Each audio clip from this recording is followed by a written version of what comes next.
Mga bagong bit. Ngayon mag-unbox tayo. Unboxing.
Ayan, ito sa Master Romeo.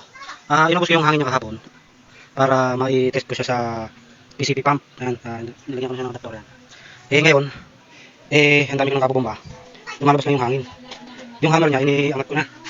Ayan, nakaangat para hindi siya dapat dun sa kanyang pin, iron pin. Ngayon, try natin ulit para makita. Pump natin ulit.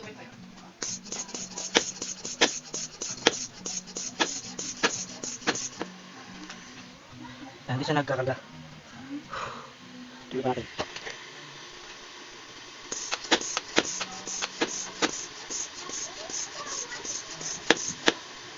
Yan, lumalabas yung hangin dito sa puro sa singaw.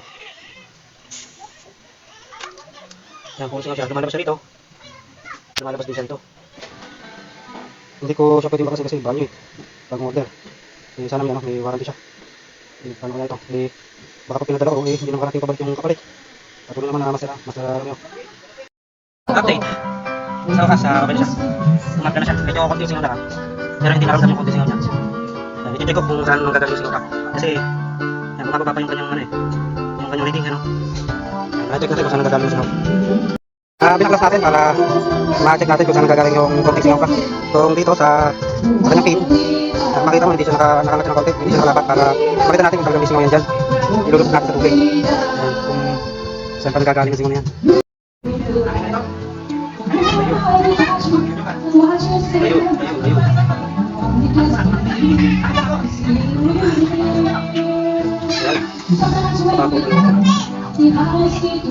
Hindi pa rin.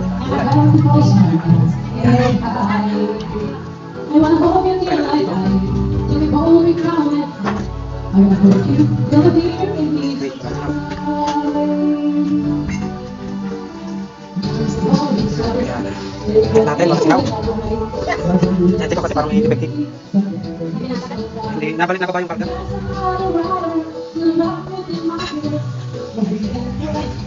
Ngayon, try natin kung may karga siya, kung hindi lumabas yung karga niya.